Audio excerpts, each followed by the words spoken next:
En la historia de la humanidad, pocos nombres resuenan con tanto poder y gloria como el de Alejandro Magno. Conocido por sus conquistas audaces y su visión estratégica, Alejandro dejó una marca indeleble en el mapa del mundo antiguo.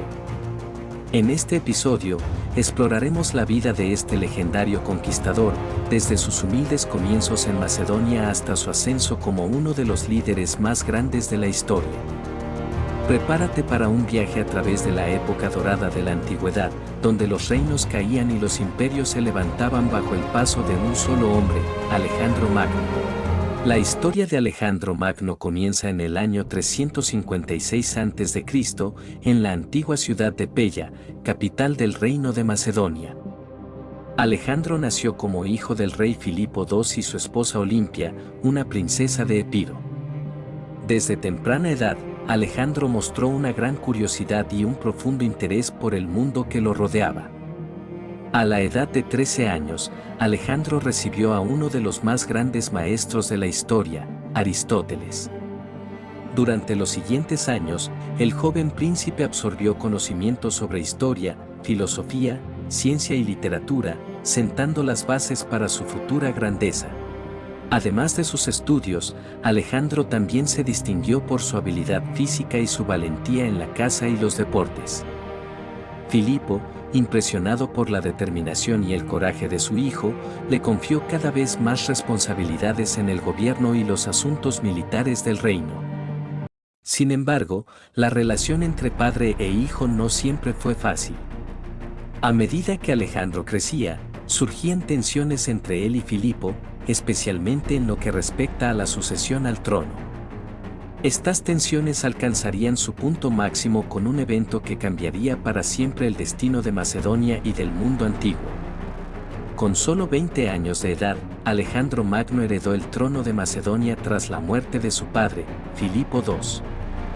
Determinado a superar el legado de su padre, Alejandro rápidamente demostró ser un líder audaz y visionario. Su primera gran campaña militar fue la expedición contra los rebeldes griegos que se habían levantado en su contra. Con una estrategia brillante y una determinación inquebrantable, Alejandro aplastó la rebelión y afirmó su autoridad sobre Grecia. Pero su verdadero desafío llegaría poco después, cuando se enfrentó a la poderosa ciudad de Tebas, que se había aliado con el enemigo persa. Sin mostrar misericordia, Alejandro tomó la ciudad y la arrasó, enviando un mensaje claro a todos los que se atrevieran a desafiarlo. Con Grecia sometida, Alejandro volvió su mirada hacia el este, hacia el vasto imperio persa. En el año 334 a.C., cruzó el Helesponto con un ejército de aproximadamente 35.000 hombres, marcando el comienzo de una de las campañas militares más audaces de la historia. Tras cruzar el Helesponto, Alejandro Magno se enfrentó al vasto imperio persa, gobernado por el rey Darío III. Con una determinación feroz y una estrategia impecable, Alejandro emprendió una serie de campañas militares que cambiarían el curso de la historia. En el año 333 a.C., Alejandro se encontró por primera vez con el ejército persa en la batalla de Isos. A pesar de estar en desventaja numérica, Alejandro logró una victoria decisiva, derrotando al ejército persa y capturando a Darío III. Tras la batalla de Isos, Alejandro marchó hacia Egipto, donde fue recibido como un libertador.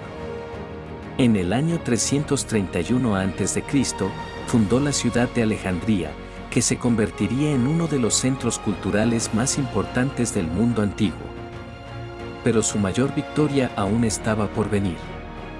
En el año 331 a.C., Alejandro se enfrentó a Darío III en la batalla de Gaugamela. A pesar de la ferocidad del ejército persa, Alejandro demostró una vez más su genio militar, derrotando a Darío y asegurando su dominio sobre el imperio persa. Tras la batalla de Gaugamela, Alejandro entró triunfante en Babilonia, la capital del imperio persa. Con la caída de Babilonia, el imperio persa dejó de existir, y Alejandro se proclamó a sí mismo como el nuevo rey de Asia.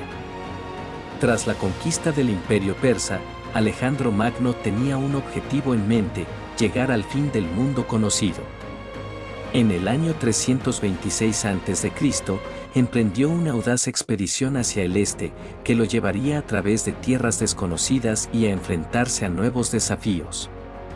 La primera gran batalla de la expedición tuvo lugar en el río Hidaspes, donde Alejandro se enfrentó al rey Poros de la India. A pesar de la valentía de Poros y su ejército, Alejandro logró una vez más una victoria decisiva, asegurando su avance hacia el este.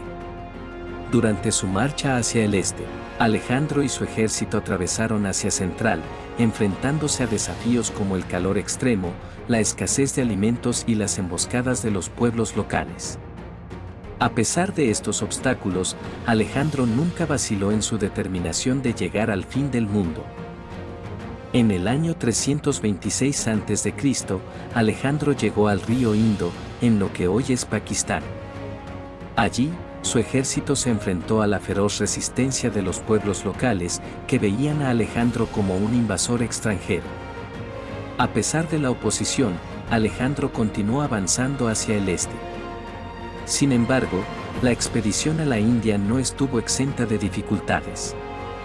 En el año 325 a.C., los soldados de Alejandro se rebelaron, cansados de la larga marcha y deseosos de regresar a casa. Con su habilidad diplomática característica, Alejandro logró aplacar la rebelión y mantener la cohesión de su ejército. Tras casi 10 años de campañas militares y exploración, Alejandro decidió regresar a Babilonia, donde había establecido su capital. A pesar de no haber alcanzado el fin del mundo, Alejandro había logrado una de las mayores hazañas militares de la historia, creando un imperio que se extendía desde Grecia hasta la India. Tras su regreso a Babilonia, Alejandro Magno comenzó a planear su próxima gran campaña, la conquista de Arabia. Sin embargo, su destino tenía otros planes para él. En el año 323 a.C., Alejandro cayó gravemente enfermo en Babilonia. A pesar de los esfuerzos de los médicos, su salud se deterioró rápidamente y el 10 de junio del mismo año, Alejandro Magno, rey de Macedonia y conquistador del mundo conocido, falleció a la edad de 32 años. Tras la muerte de Alejandro, se desató una lucha por el poder entre sus generales, conocidos como los diádocos. Tras años de luchas internas, el imperio de Alejandro se dividió en varios reinos, dando inicio a la época de los reinos helenísticos. Pero el verdadero legado de Alejandro no se encontraba en las fronteras de su imperio, sino en las ideas y la cultura que dejó atrás. Bajo su reinado, las culturas griega y oriental se mezclaron, dando origen a una nueva era de intercambio cultural conocida como helenismo. Además, Alejandro fundó varias ciudades a lo largo de su imperio, entre ellas Alejandría en Egipto, que se convertiría en uno de los centros culturales más importantes del mundo antiguo, albergando la famosa Biblioteca de Alejandría. En última instancia, el legado de Alejandro Magno perduraría mucho más allá de su vida, influyendo en la historia y la cultura del mundo antiguo y sentando las bases para la futura expansión del mundo occidental. No olvides suscribirte, darle like y compartirlo con tus amigos. Hasta la próxima, amantes de la historia.